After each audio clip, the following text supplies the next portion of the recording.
Example 8.4.2.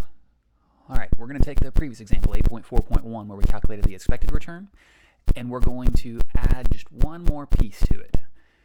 This one, we're going to find the stock's expected and required return and compare the two to make a purchase decision.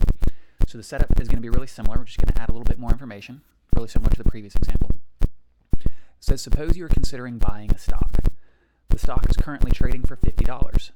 You expect the price in 1 year to be $51 and will pay a dividend of $5. You estimate the stock's beta at 1.4, the risk-free rate at 2%, and the expected return on the market, this should say 9% and not 10%. That's another error that was corrected and it's crept back in. Hopefully, if you're watching this sometime after the summer of 2021, that's fixed. The publisher is aware of it and is working through the chapter. All right, so expected return on the market is 10%. According to the CAPM, or capital asset pricing model, should you consider purchasing this stock? Okay, so we've got two things that we're going to want to calculate here. So we want to figure out if we should consider purchasing the stock according to the CAPM. There are really two different ways we could do it, I suppose, but either way we go, we're going to need to use the capital asset pricing model to calculate our required return, right? Remember from the previous chapter, the capital asset pricing model accounts for the amount of market risk in the stock. So that's the risk that the stock contributes to a well-diversified portfolio, and that's measured with beta here, and this is the CAPM equation we're looking at, where the required return on an individual asset is equal to the risk-free rate plus this whole quantity is the risk premium associated with a given security. When we take beta, that measure of market risk exposure, non-diversifiable risk exposure, times the quantity of the expected return on the market minus the risk-free rate. Okay, this whole thing will give us our minimum required return. So we're going to start by plugging in all the information from the problem into this equation. It says the risk-free rate is 2%. So we're going to plug in 0.02 for the risk-free rate. We're doing arithmetic with it, so we want to convert all the percentages to decimals. And then plus beta is 1.4. It tells us in the problem, so plug in 1.4. The expected return on the market should actually be 9%, not 10%. It's a typo in the problem itself. And then again, we subtract out the risk-free rate of 0.02.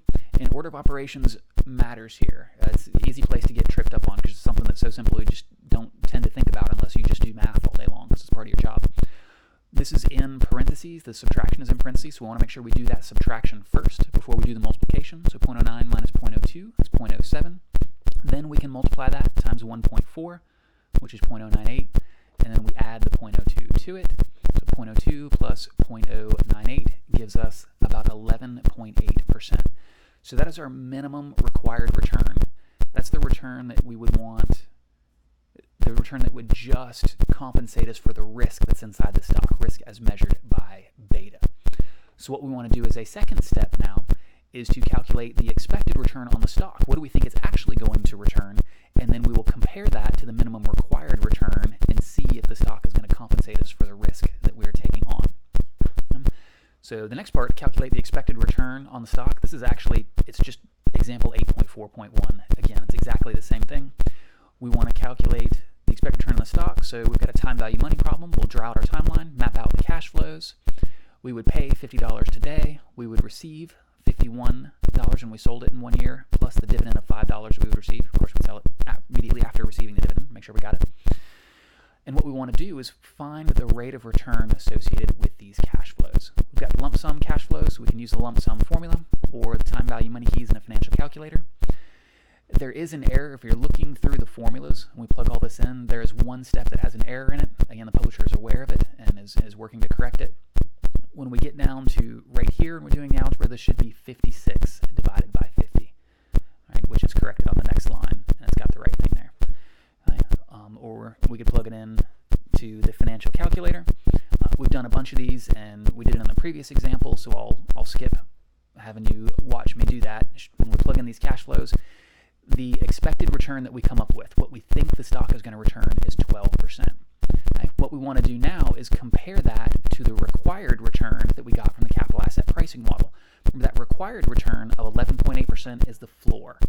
We have to expect the stock to return at least 11.8% because that would just compensate us for the risk.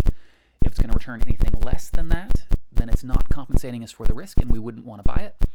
If it's going to return anything more than that, then like it's a buy even when it's at 11.8%. If it's going to return anything higher than 11.8%, it's that much more attractive and it's offering a return over and above what we think would compensate us for the risk. So in this case, the minimum required return that we got from the CAPM is 11.8%. The return that we're actually expecting, given the current price and the expected future cash flows, is 12%. So this stock more than compensates us for the risk that we think is in it, and we would consider buying this stock. It looks attractive to us given these criteria.